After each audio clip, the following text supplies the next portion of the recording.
Welcome back to Dr. B Teaches and the 7th Generation Podcast. I'm Dr. B.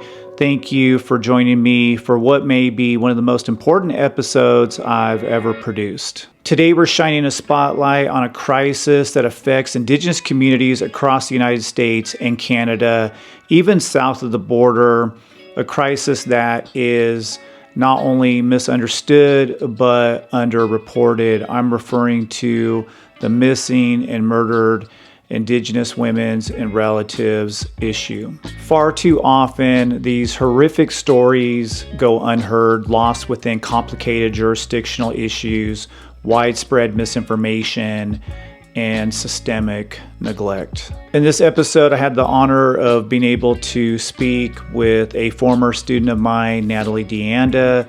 She is an expert on the MMIWR crisis, and she also works for the National Indigenous Women's Resource Center. This organization is leading the charge for policy reforms, legal advocacy, and culturally grounded support services.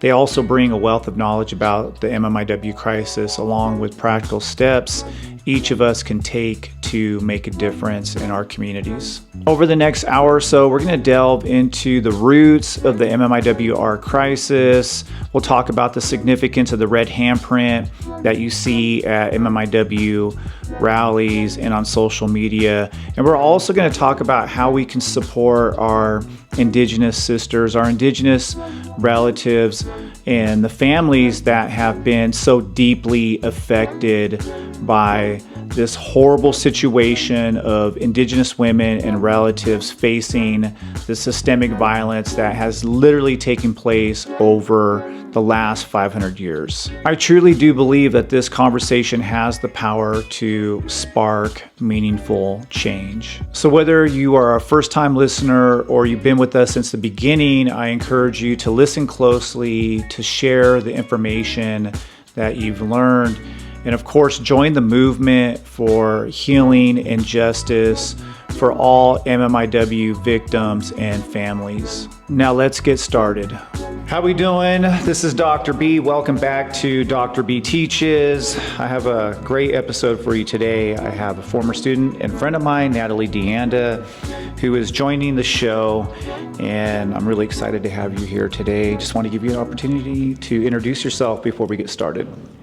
Jela Kwanti, Natalie Deanda wa Umnashi. Hello, my name is Natalie Deanda, and I'm a member of the Confederated Tribes of Siletz. I do a lot of work in advocacy in MMIWR from local, state to the national level, and I'm grateful to be here today. So just real quick, I want to talk about your education before we jump into the MMIWR movement and crisis. You took classes for me in American Indian Studies and Sociology, and you went on to earn your degree at Fresno State University. Can you tell us more what you've done since that time? After my time at Fresno State, I transferred over to Arizona State University, where I did their Master's of Arts in Sociology, and my research focus was in violence in tribal communities. So that's what I focused on, mainly around MMIWR, but also addressing the spectrum of violence that leads to the ultimate crisis of MMIWR. Yeah, and I'm really excited to have you here. I mean, obviously I'm really proud of you and everything that you've done since you left Fresno City College. You've done some really amazing work. Honored to have you on the show to be able to share your knowledge. And what I really want to focus on today is the MMIWR crisis. And there's a lot of people obviously know a lot about it, but from your perspective, can you just explain what MMIWR stands for and why that term is so important, and maybe a little bit about the scope of the crisis? So MMIWR stands for Missing and Murdered Indigenous Women and Relatives. I know that when the movement initially started, it was known as MMIW or MMIWG. We have used the R to be inclusive of all of our relatives that are either non-gender conforming or are male relatives who also experience violence.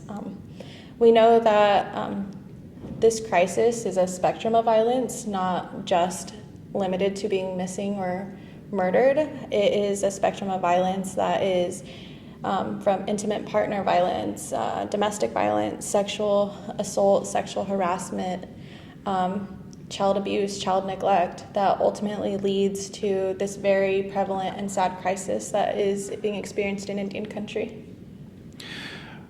Now, kind of explain how you got involved in this kind of work, what has inspired you to do it. Obviously, it's really important, but also really, really difficult, and maybe you can share some cases that have been very impactful, just where you're thinking about MMIWR and what has, just pushed you to do more of this work. So I think most of us who work in this field of violence against our Indigenous people come from like a very personal place.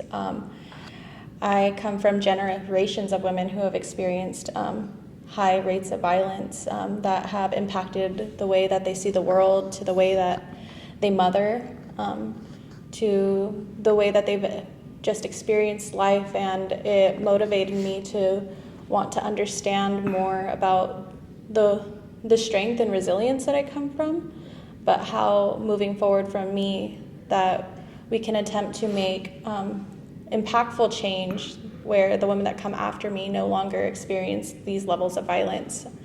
The first time I actually spoke publicly on MMIWR was the panel that you organized in 2017. And I think at that point I was really impacted by the case of Savannah Graywind, who was a young pregnant mother whose baby was in like her heinous, I don't love to talk about like the details of the murder, but out of respect for like families, but a lot of people may or may not know about her case, and she was murdered and her child was taken from her womb. And as a young mother myself at the time, I was terrified at the idea that people were capable of that, even though I knew like the violence and terribleness that was in the world. But I felt really, really responsible to discuss like these issues that are happening in Indian country and this crisis that is like being that our women and relatives are being impacted with. And from there, it became something that I was really felt obligated to talk about overall. Yeah, that was a really great event, and then it was very impactful on, I think, a lot of people in our community, sadly, because there's just a lot of experiences that hit home, right? The one that I always think about is the young lady in Canada, Fontaine, and what happened with her and how she was basically murdered, just a teenage young lady, and wrapped up in plastic and thrown away. And of course, there's the case of Emily Pike, who I want to talk about a little bit later, and we can touch on her situation as well. But there's just so many just heartbreaking cases that have come to the attention of the media to a certain extent, but there is a problem with getting the word out there about just how severe this crisis is. Maybe you can just share with us a little bit of the data and the statistics that you're aware of, and why Indigenous women relatives are disproportionately vulnerable to violence and disappearance. So the most commonly used statistics are the ones out of the NIJ, the National Institute of Justice. And those came out in 2016, but I believe that they were from a 2010 study, but they weren't made public until 2016. And those are the ones that we most commonly hear about that suggest that Native women experience, 4 out of 5 Native women experience violence, and then it's about 54% of that violence is sexual violence. However, I think that there's one large gap, it doesn't represent the today's crisis, specifically how long ago that data was collected. And then again, the data was made public almost a decade ago. And I think that that is a real issue. We do have Native-led data collectors like Abigail Echohawk. She's a Pawnee woman who works for the Urban Indian Health Institute in Seattle. I might have said that organization wrong, but she definitely helps lead a lot of data collection in Indian country. Then there's like the Sovereign Bodies Institute, which does a lot of data collection. You can find a lot of data. A great website. Yes. A lot of good statistics that you can find there. And then you have the National Indigenous Women's Resource Center, where I'm actually employed out of. And they come out with a lot of resources, and they do a lot of like legislative work that helps really address the crisis in Indian country. And there's like an abundance of other organizations throughout Indian country, whether they're local or state coalitions or other national coalitions that are doing the work in their communities. And I think that when we think of data, we also have to consider like a lot of these cases that are there's so many that aren't being reported, but the ones that are being reported oftentimes have like racial misclassification, which does a disservice when we're trying to understand how large the crisis is. Right. So let's talk about MMIWR in a historical context. Can you kind of take us back and talk a little bit about where it originated from historically, maybe some systemic factors, the impact of colonization, forced relocation, and whatever government policies that you think may have contributed to this really horrible situation? So the start of this crisis really begins with colonization. Traditionally in our communities, there was like no space for violence against, whether it be like the women as life givers who were regarded in our communities, but really violence against children or anybody else in between. And when violence did occur, like our communities had ways of handling them to ensure safety in the community, and whether it be rehabilitation to those who were violent, or having them ultimately like leave the community because not being a part of community was one of like the ultimate punishments. But when colonization began, these colonists, like Europeans, like they didn't have the same standards or recognize life the same way that our communities did. And with them, they brought diseases, but the one that lives on is the violence that they brought to our communities and the disregard of women. So are you saying that this sexual violence and the violence against women goes all the way back to 1492? Would you agree with that? Absolutely. And it's been a crisis in our communities since then. Okay, so this is not something that's recent. Obviously the term MMIWR is a term that, it's a contemporary idea, concept, but the crisis is something that's been going on really since the beginning of colonization. How might have the federal government here in the United States or in Canada have contributed to the crisis? Well, through Indian removal policies as well as reservation policies, which kind of put our communities in one set location when many of us had may have been nomadic and traveled depending on the seasons.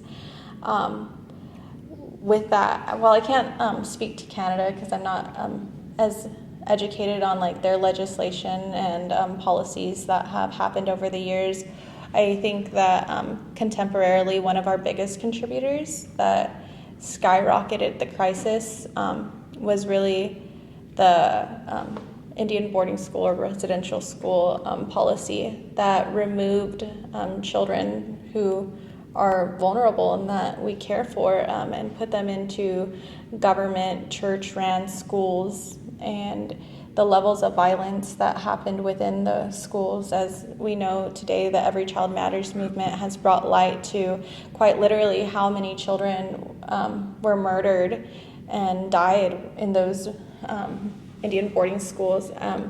As a descendant of somebody who is an Indian boarding school survivor, knowing my grandma's like story and her truths of what happened within those schools, the violence that they talk about publicly, unless you're hearing it like directly, like we know is far worse in our communities. Yeah. So obviously the boarding school system, these forced assimilation policies, and the culture that we live in today, the dominant culture, which is centered around patriarchy. Maybe you can talk a little bit about the matriarchal structures in Indigenous communities and how that led to communities that had better balance between our relatives, and how patriarchy has contributed to MMIWR. Well, patriarchy is one of the top contributors of like violence in like not just our tribal communities, but like across the board in Western society as a whole. In our traditional communities, there was a balance between man, woman, or our two-spirit relatives for what we all contributed that made our communities run well, that kept our communities safe. Especially when we think about matriarchy or matrilineal societies, we think about how women were honored for their ability to give life. They were honored as knowledge holders and their ability to bring peace and harmony within our communities. And even though in a lot of societies, like our men were still like the chiefs or decision makers, a lot of our matrilineal societies guided those decisions and had the power to be able to remove whoever was in that position of power if they were abusing power or weren't serving their communities properly. And so it created a function where everything was in alignment and everything had balance. Yeah, and of course that balance has been wrecked as a result of colonization starting in 1492, settler colonial policies, forced removal, the genocide and all the trauma experienced by Indigenous peoples. And of course you have the boarding school system combined with the foster care system. And there's no wonder why this problem is such a major crisis within Indigenous communities. Is there anything you want to add to that? Like even when we think of like the Dawes Act, which checkerboarded our reservations, how it brought outsiders now like living within our communities, and they're technically not living on tribal or reservation land, but like that is something that a lot of tribes experience, especially after like the Termination Act, when tribes regained access back to their lands, like as a federally recognized tribe.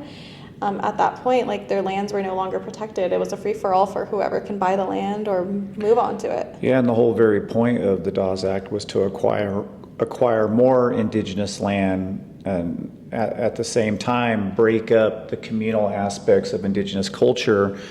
And so there's just so many different attacks on Indigenous identity, Indigenous culture, and I don't think people quite realize the extent of violence and the trauma experienced by Indigenous communities, and how this has led to a crisis that seems to be everywhere. There's no communities that are immune to this. Is that correct? It's happening everywhere, whether it be on tribal lands or urban living tribal people.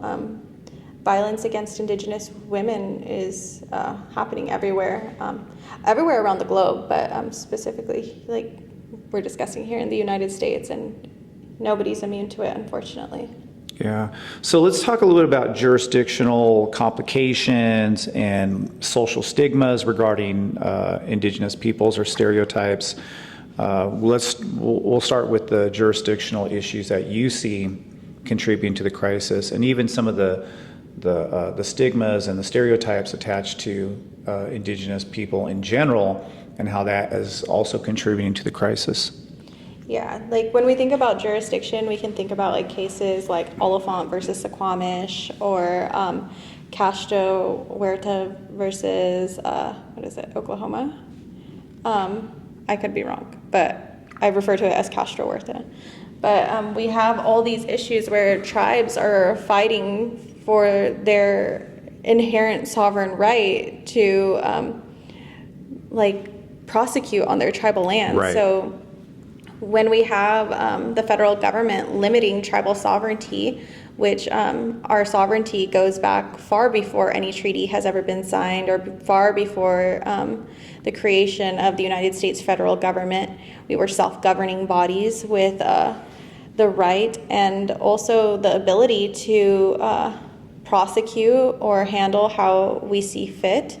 And without limited sovereignty, we've seen our communities become hotspots for violence, because they know that tribes, like a lot of these terrible people know like federal Indian law probably better than some of us, because they know that tribes can't prosecute non-Indians, or they know that, you know, and it's like for even like the Major Crimes Act, which is like basically still active today, and what was that, like 1855? Yeah. It becomes really increasingly difficult to change like all these old policies and legislation that was put in place to limit our ability to protect our communities. And today, like, we have other issues such as like Public Law 280. My tribal community in Oregon is falls under Public Law 280. Can you explain Public Law 280? Public Law 280 essentially is a federal law that allows for local law enforcement agencies to have jurisdiction over tribal lands. So here in California, it's also a Public Law 280 states. I believe that in the entire country, there are only 5 Public Law 280 states. So what happens is a lot of local law enforcement agents are not even educated on this federal law, because they're not federal law enforcement agents. And they get called out to like these cases that are happening in tribal lands, and they don't know what they're doing. They don't care to even properly investigate, which leads to like no prosecution, because they don't even have anybody to prosecute.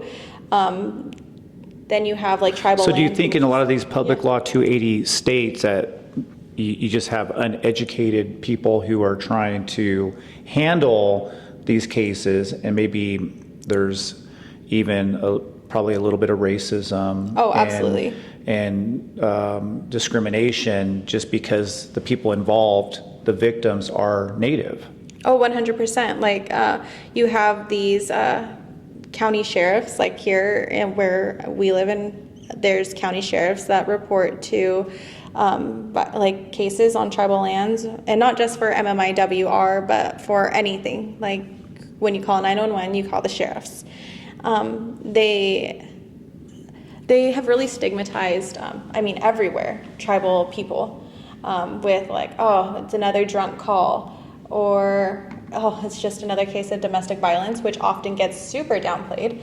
But when they are uneducated on what their obligations are on tribal lands under Public Law 280, it creates a lot more murky water for people who are actually trying to have proper investigations of their case. And we saw this, and we continue to see it today on the Big Sandy Rancheria, where a Native woman named Bessie Walker went missing, and she was then found not alive, and they didn't want to originally label her cause of death as murder. Fresno County Sheriff's Department didn't collect evidence. The family had to collect the evidence at the scene. And even to this day, like, her relatives, who still very strongly advocate for her and her case to be properly investigated, can't even get a hold of the detective. Like, it takes months for the detective to even get back to them. And these are the kind of issues that unfortunately, aren't just don't just pertain to this specific family, but are happening across Indian country. And even when you think of tribes that aren't Public Law 280, that have their own police department, oftentimes you have 2 law enforcement agents on duty at the same time that are patrolling a land base the size of the state of Maine. And it's underfunding for tribal law enforcement. And then when these things do happen, they call BIA or FBI has to come in, and it takes them 3 days to actually properly respond to it. And I'm just sure there's so many cases that just have not been investigated and haven't even been incorporated into the overall statistics. And there's just an attitude that the only good Indian is a dead Indian. And I think because of that, you don't have detectives and people who are working these cases who really want to find answers. And I just feel like there's just a general neglect across Indian country. I don't know if you agree with that or not. No, absolutely. I think when we have cases of missing women or our missing two-spirit relatives, there's like this underlying like already assumption that one, like she was on a binger, so like they don't want to properly investigate, she's going to come back. And even if like in some of these cases, like for their family would be like, no, that's like not like her, she always calls, like she always texts, like she would never just like disappear. They're like, oh, she'll come back. Or there is this with like law enforcement, they always are like, for adults will say like, oh, you have to wait 24 hours, you have to wait 48 hours to report somebody missing, you have to wait 72 hours to report somebody missing. And that's actually absolutely not true. You don't have to wait any extended period of time to report somebody as a missing person.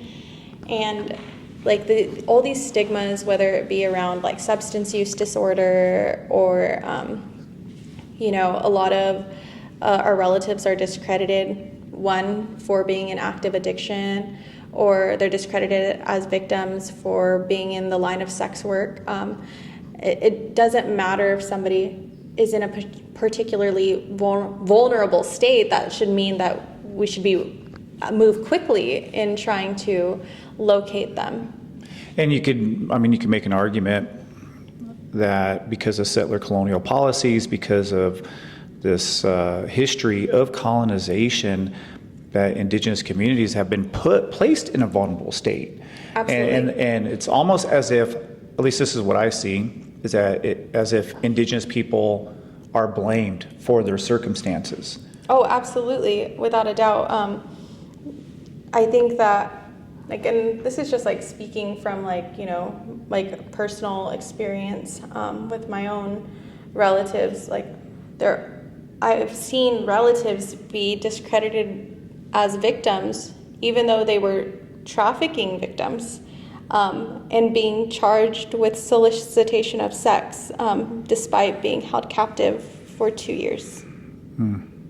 So yeah. These are like issues, and this wasn't even on tribal lands. This was in a California city. So it's not limited to just happening on tribal lands. It, like how we said, it's everywhere. And I think what happens on tribal lands is because of all these barriers with jurisdiction, and also oftentimes like rancherias or reservations being in very rural areas, right, it makes it the perfect hot spot to commit crime, because one, like the cops aren't going to come looking, and then two, they're way out in the cuts, like for a lot of these places. Do you think that Indigenous women relatives are purposely targeted because of their background? Oh, 100%. I think like there's like in Western society, there's a like disregard for Indigenous life, like across the board. Yeah, I agree with that 100%. And I think that also like with like patriarchy, there's a disregard for like women or anybody who is outside of the heteronormative like spectrum, like, and so your life holds no value.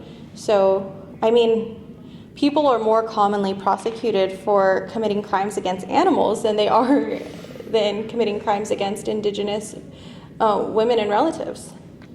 Yeah. Well, let's kind of shift focus here. I'm really curious to get an explanation of the red handprint, because we often see people wearing or painting a red handprint over their mouth. Can you explain the cultural, emotional significance behind that?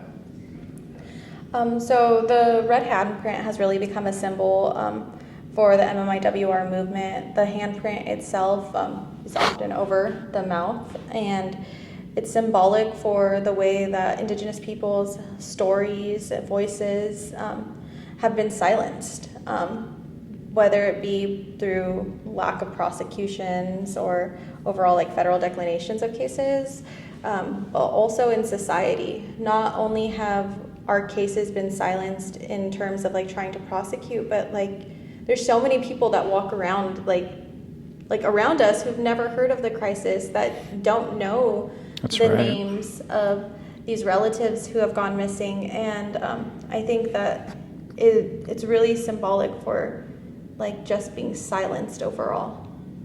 Yeah.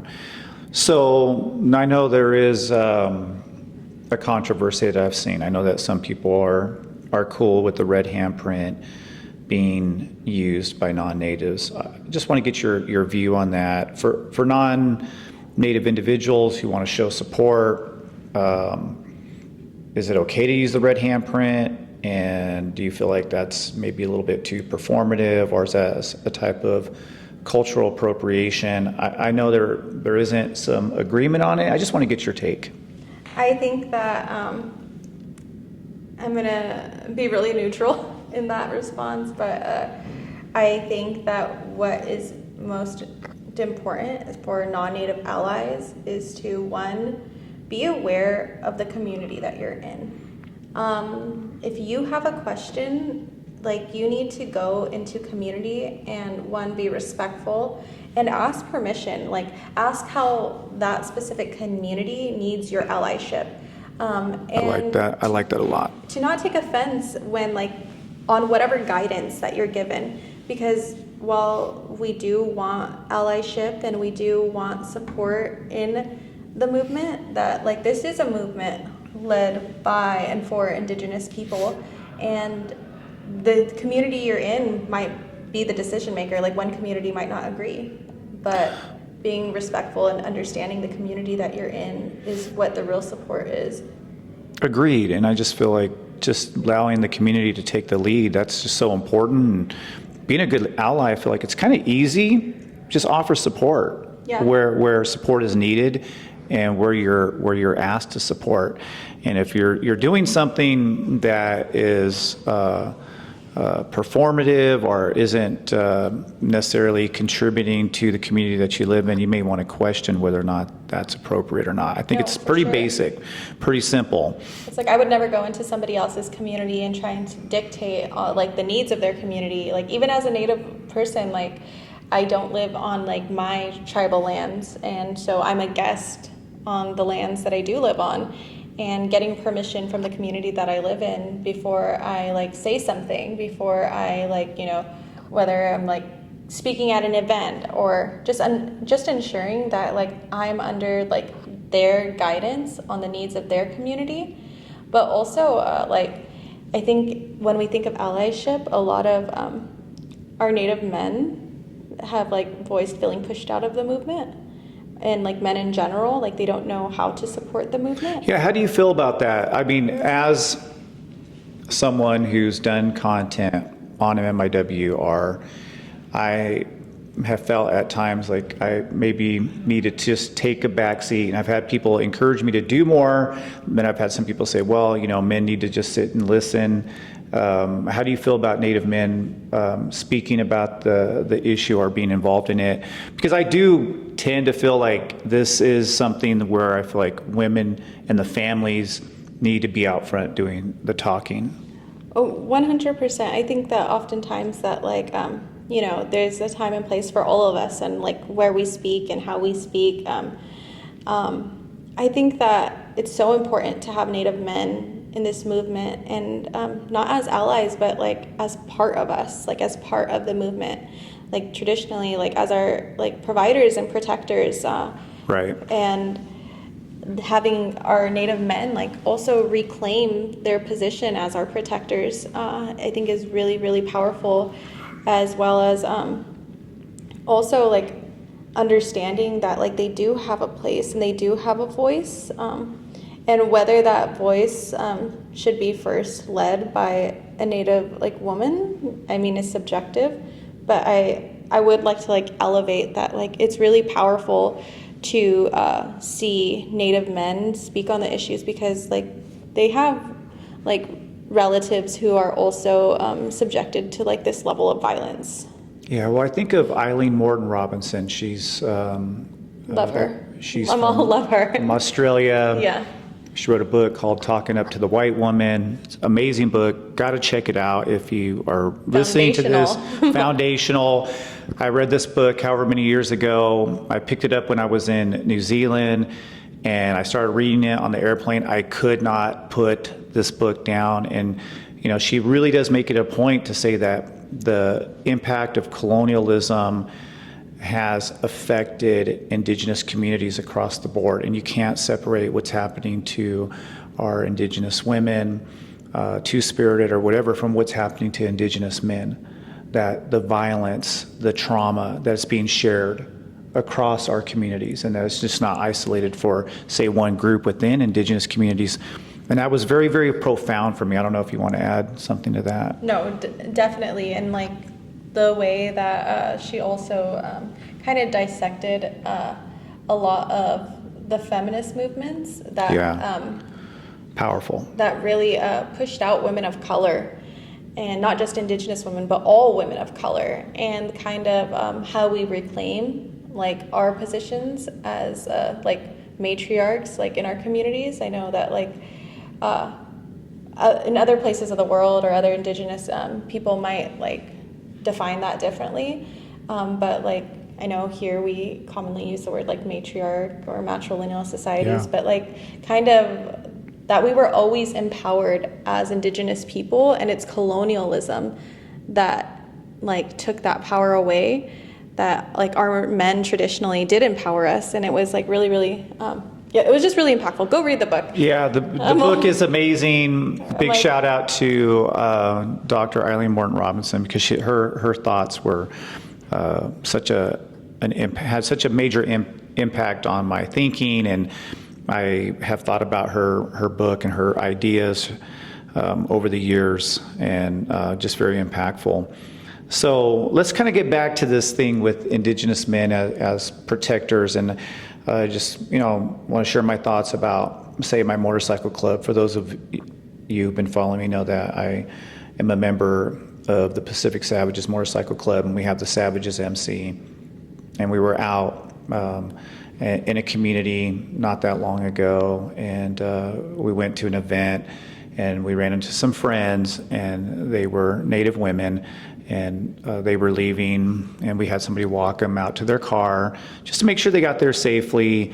And after the event was over, I did get a message back and saying that this individual felt comfortable around us, and how that was an impactful moment for her to be around Indigenous men, to feel good, to feel safe.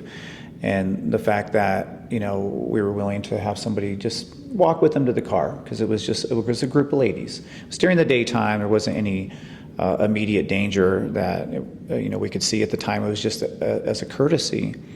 And anyway, I thought a lot about that, and I talked to my motorcycle club about it, and I just want to get your thoughts about our role as Indigenous men, and maybe stepping up to that ideal a bit more of being protectors. What do you think about that? I mean, I think it's a little bit subjective depending on like the needs of like the community that you're in and like where people come from. I think that like speaking across the board, like it is powerful to like feel like, like the men in your life care about you. I would probably like tell somebody like one, obviously being like a healthy, safe man is important, but also like treating the women around you, or like your relatives around you in general, like how you would want your children to be treated, like how you'd want your daughter to be treated. Like, would you want her walking alone to the car at night, or would even your son, like, because we know that like even our men are victims of violence too. And I think like, we do think of women a lot when we think of like the crisis of violence, but like being a good relative to the people around you, ensuring that like your community is safe, not just like our women, but I think it is powerful to feel safe around men. I was at an MMIP event, and a man was talking about his something his son had shared, and I guess they were in like a parking lot of a store, and they were walking past these women, and like they all kind of like retracted back, like made sure they got in their cars, like, and it was like the first time his son noticed like women acting different around him, and he had shared with his dad, like, why did they do that? Like why did they do that? And he told him, he's like, you know, a lot of women might be cautious around men because they don't feel safe. It's true. And the little boy was like, well, I didn't do anything to them. And then he was like, but like, men have been doing things towards women. And I thought it was really, really sad. But I also... It's an interesting revelation for this individual to see that. Yeah. And, you know, I've seen in my life, I've had to, you know, there was a point in time where I came to the realization that as a man, I have some privilege. Just simply as a man, just being able to go certain places and not feel in danger. I can go run at night.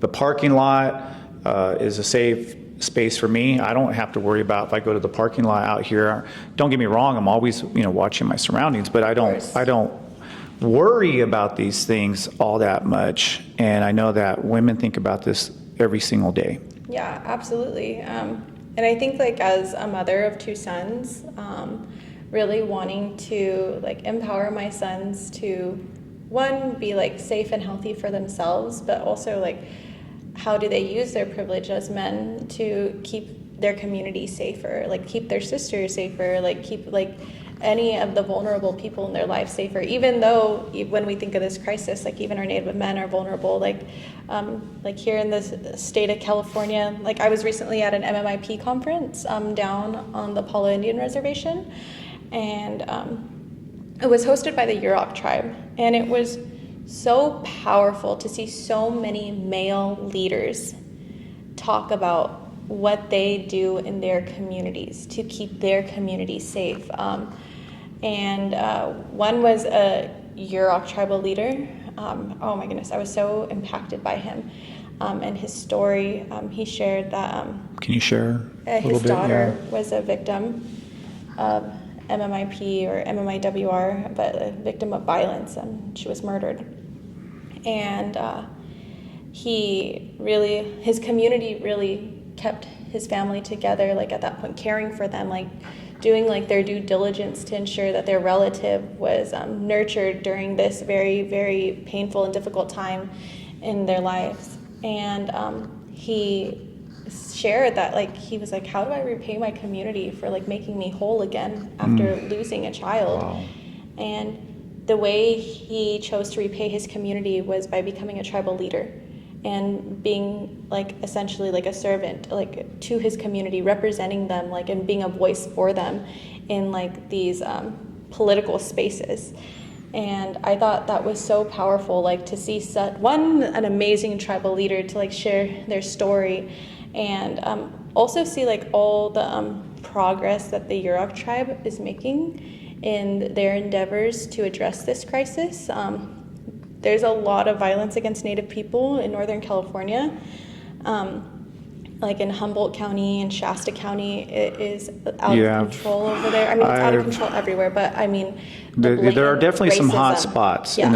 and that's something that I think that a lot of people don't know, and I hope people who are listening to this understand that there are some places where diversity and respect for other people's culture is not the norm. It's not the norm, not even close, and that Indigenous people have to be very careful when they go to these border towns that they get mistreated, they get discriminated against, and this is something that happens every single day. Now, if you live in a place like Fresno, any big city in California, yes, there's a lot of violence, but there's way more respect for diversity. But there are some places where things have not changed much at all. No, like in like one of these cases up there in Northern California, there was a Native man who was murdered by his partner, and his partner recanted like over 30 times, like saying that like, or not recanted, stated 70 times, confessed 30 times that over 30 times that he had murdered his partner. And they were like, well, we didn't Mirandize him, so we can't take his statement. Wow. And then he did, after being Mirandized, recanted the statement. And like at that point, they weren't even going to try him. They weren't going to arrest him. Well, due to like the diligent work of this person's family, as well as allies and their tribal community, the case ended up getting picked up. And there were 4 DAs who said that they were told not to touch the case. But when the case did inevitably go to court, it took the jury like 30 minutes to find that individual guilty of the murder of this Indigenous man. And it's like, these are like this is, you can't make this up. Like, this is really what like families like are going against. There's other cases like in other, like outside of the state of California where, the county coroner was forcing like the mother of a young woman who they didn't consider her death murder. They just said like it was suspicious, but she was found rolled up in a tarp on private property, and they originally said that like she had died of natural causes. But this is not unusual. Yeah, it's not unusual. And then the county coroner convinced the mother of this young woman to cremate her. And so like that would destroy all evidence. So basically any type of physical evidence that could have been collected is gone. Like, yeah.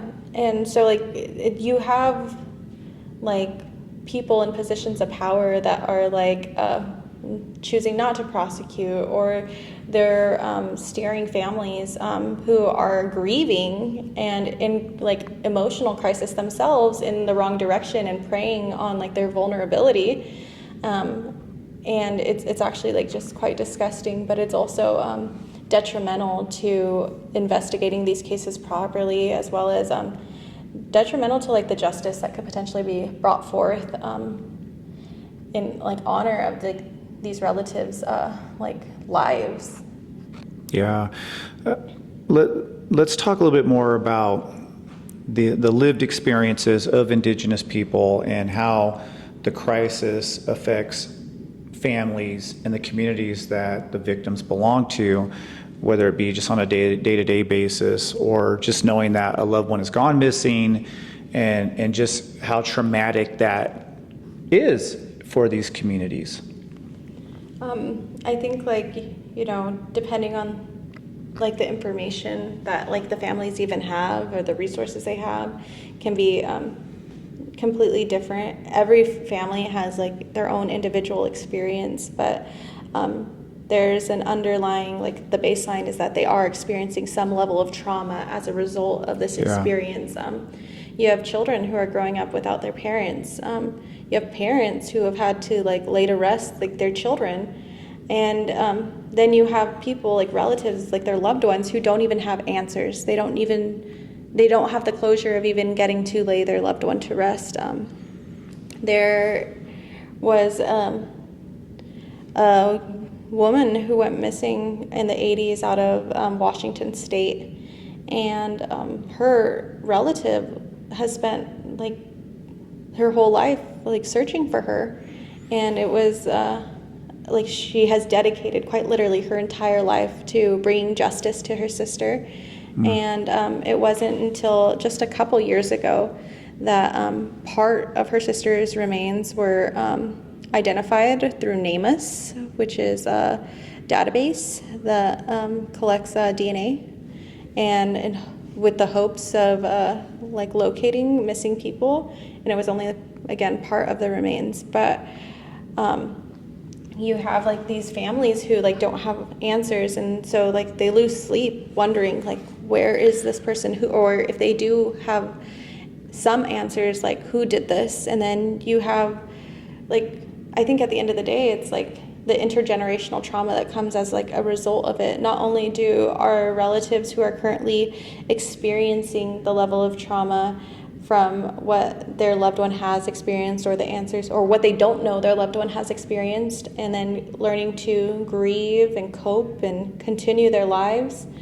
but also that trauma that gets passed down. Like at this MMIP conference, there was a panel of children, like youth. Oh, wow.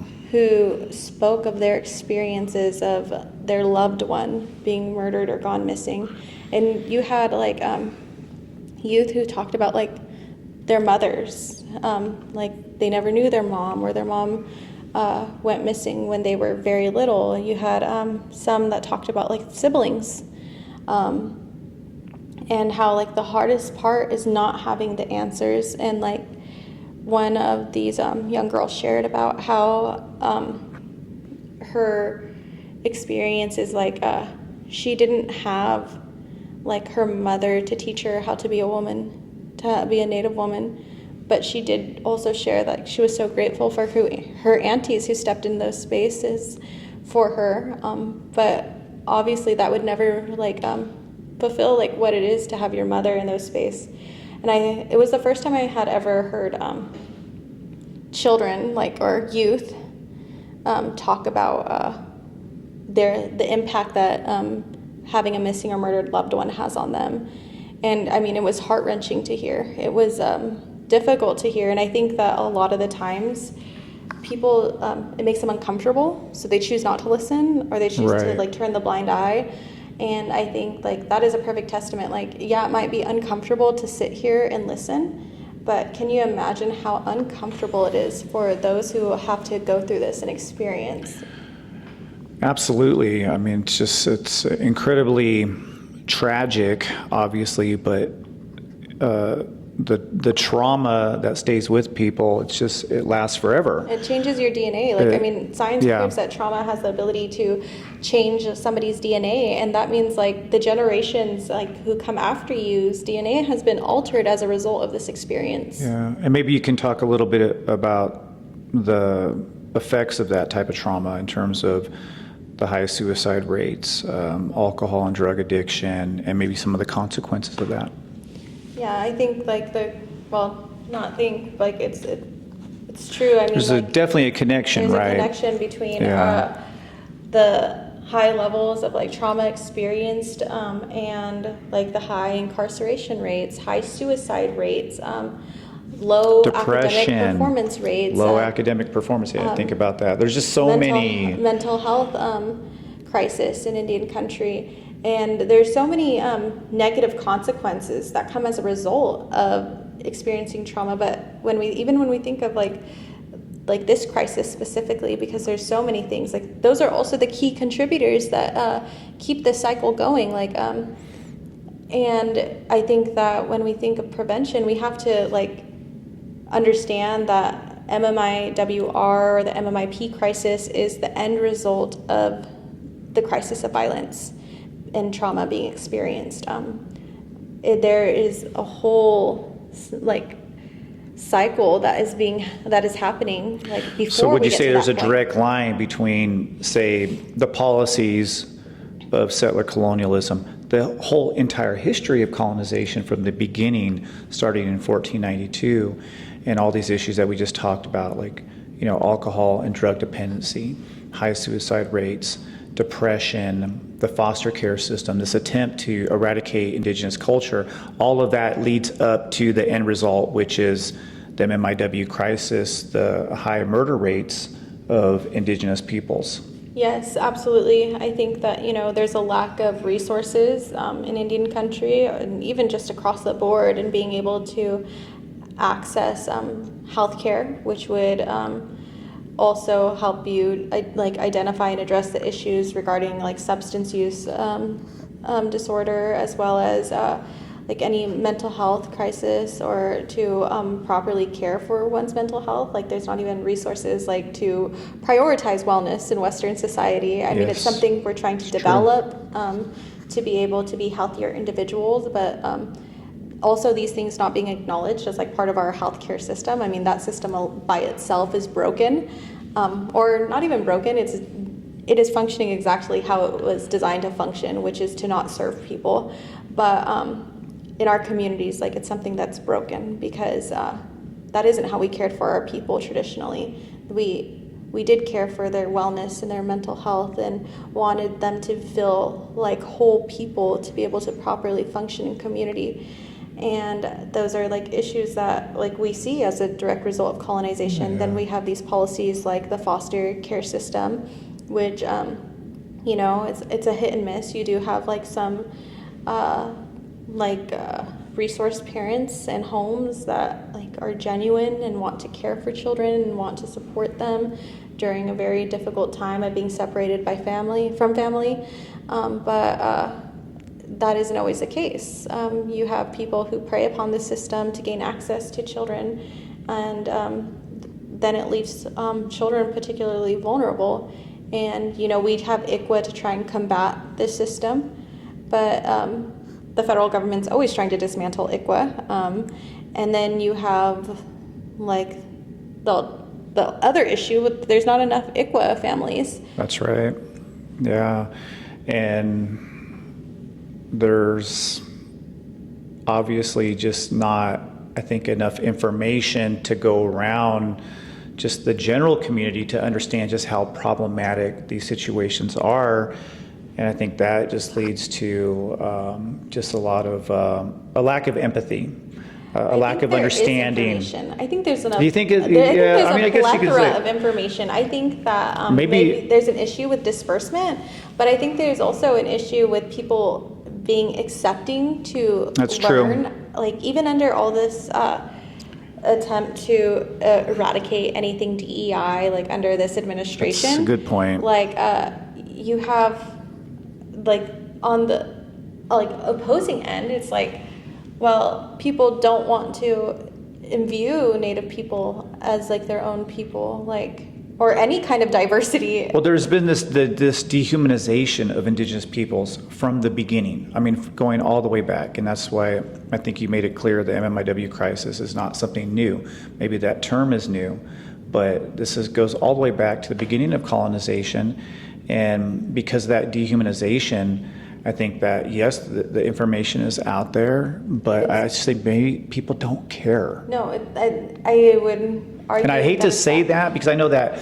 a lot of these cases, they do gain some attention, and people are definitely concerned about, you know, the families and whatnot. But I think in a general sense, though, there's times where I feel like maybe the dominant society just doesn't look at Indian life at the same way that they look at, say, folks living out in the suburbs.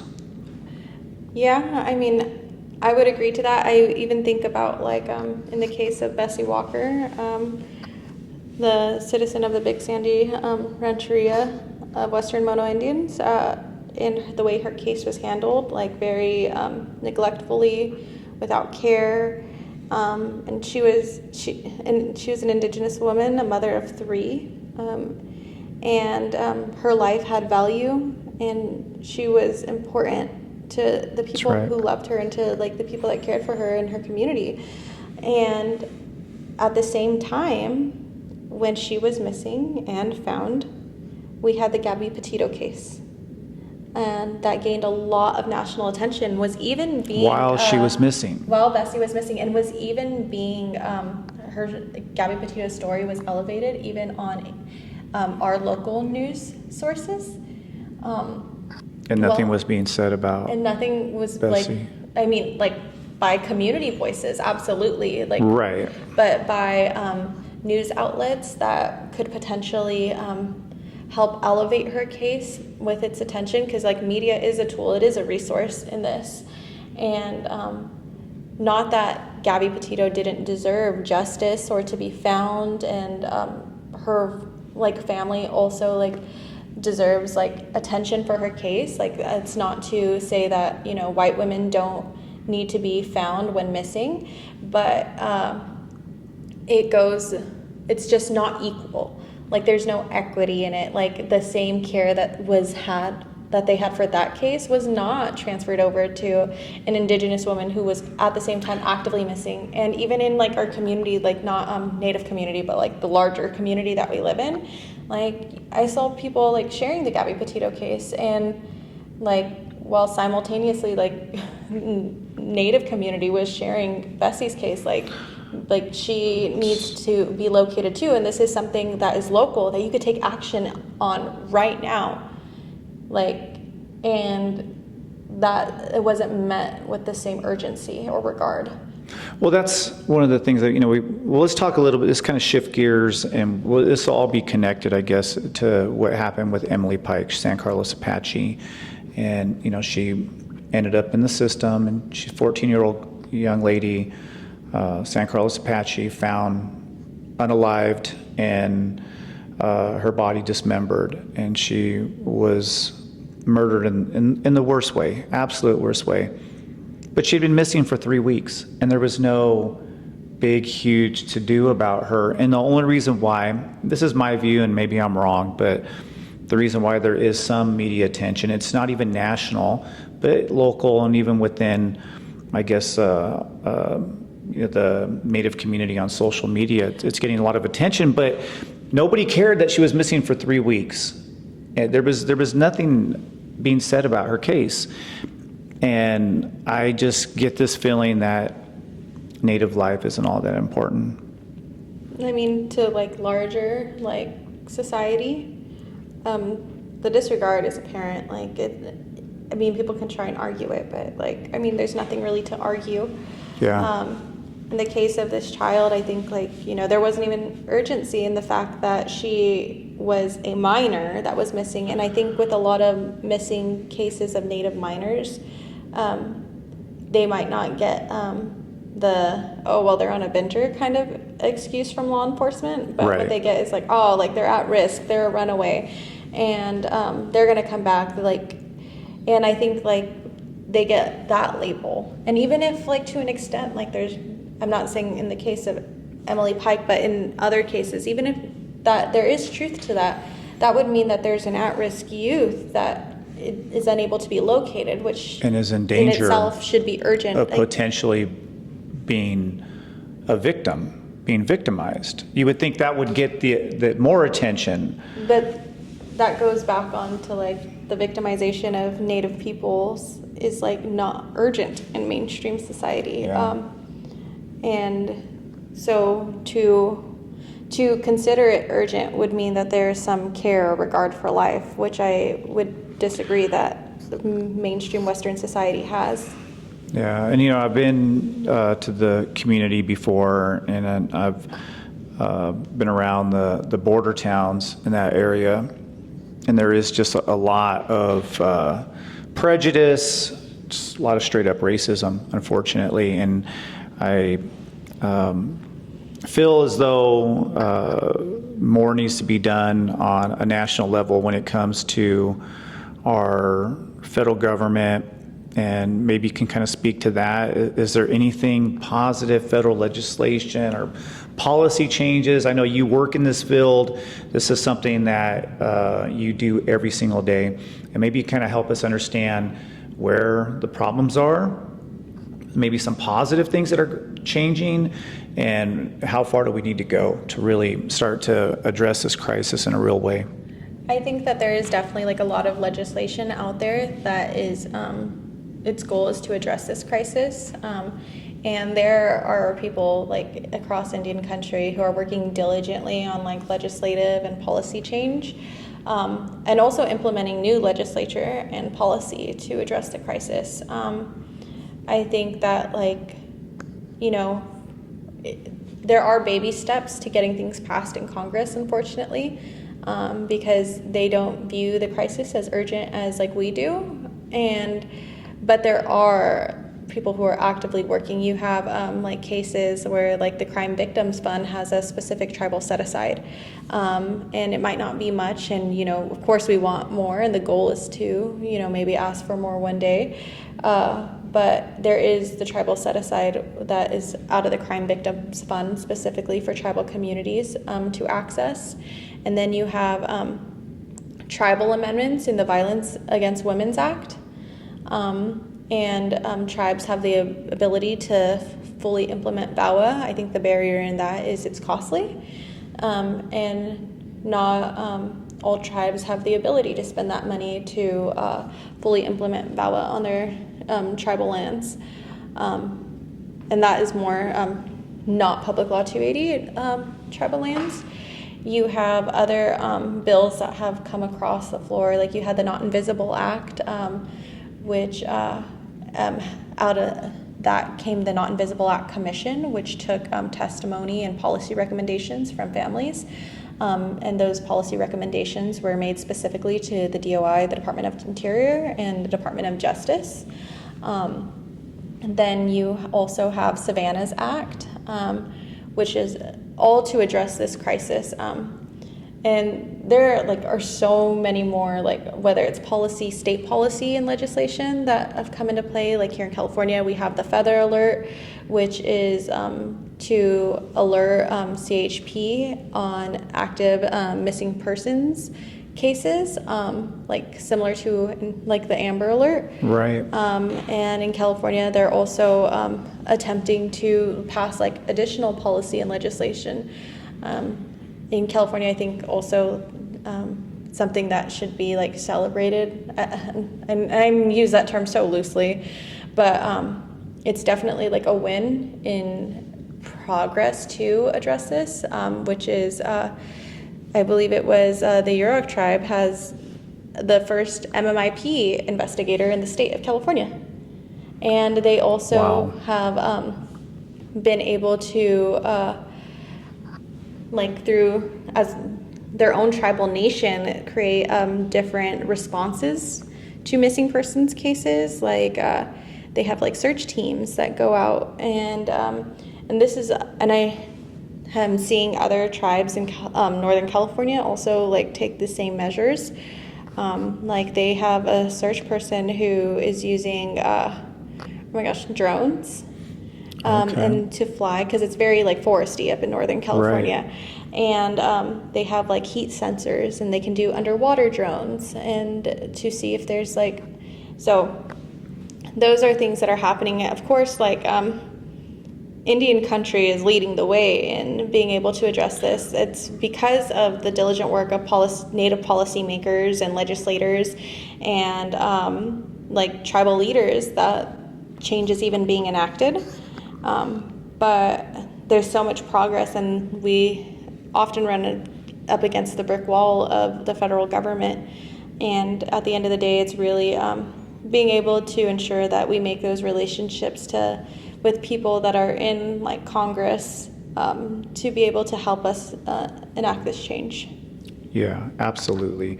Is there a single message or call to action you'd like to kind of share with anyone listening who's interested in learning more or seeing how they can help with the MMIW crisis?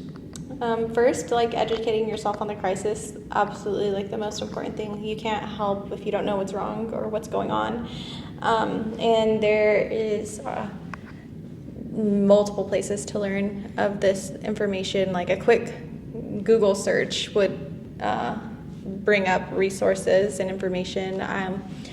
I would direct you to go to the National Indigenous Women's Resource Center's webpage, MMIWRC.org. On the resource page, there's an MMIW toolkit, which gives resources. One resource is what to do when a loved one goes missing in the first 72 hours, as well as other information, whether it's policy-based or just really information and the background of the crisis. But there are multiple other organizations that are also doing this work, as well as grassroots community-led efforts. The information is out there. It's in abundance, and I think that so there's no excuse. You can Google it and you can find it if you want to learn. And while Native people are so graciously and passionate about bringing safety to our communities and to our people, that we often go over and beyond in educating people.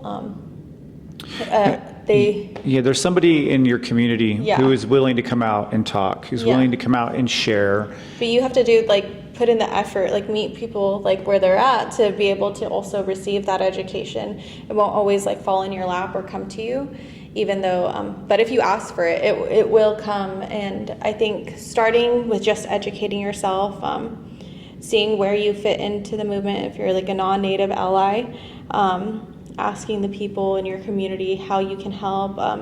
And there's an MMIW coalition here locally that I sit on, and like, not everybody's a policymaker or like an educator.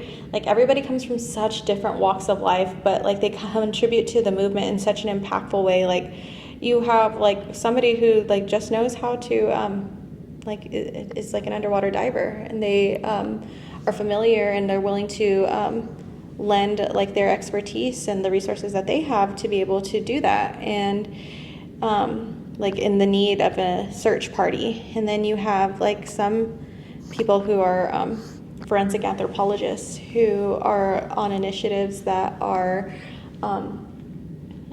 doing re-examining remains that were labeled as like John and Jane Does.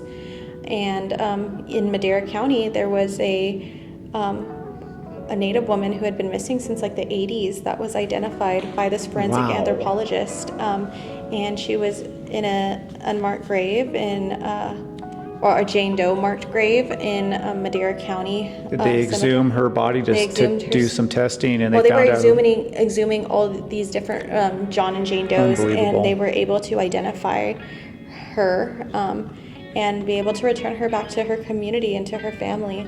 And so everybody comes from like such different backgrounds, but they sit on this coalition because they have the common goal of wanting to, one, return our relatives back home, and two, like, how do we protect our people while they're still alive? Yeah, there's so much to this issue, and I guess what I would encourage people to do as well is definitely educate yourself about the system, the structure of settler colonialism, because we're living, I think, in a world that is meant to eliminate indigenous cultures, and that leads into all these different problems and these social issues that are all over Indian country, including the MMIWR crisis, which hits home to so many Native families. Is there anything else you want to add here? I mean, this has been one of the most important interviews I've done. I've been wanting to do this with you for a long time, and just really proud of you and just all of your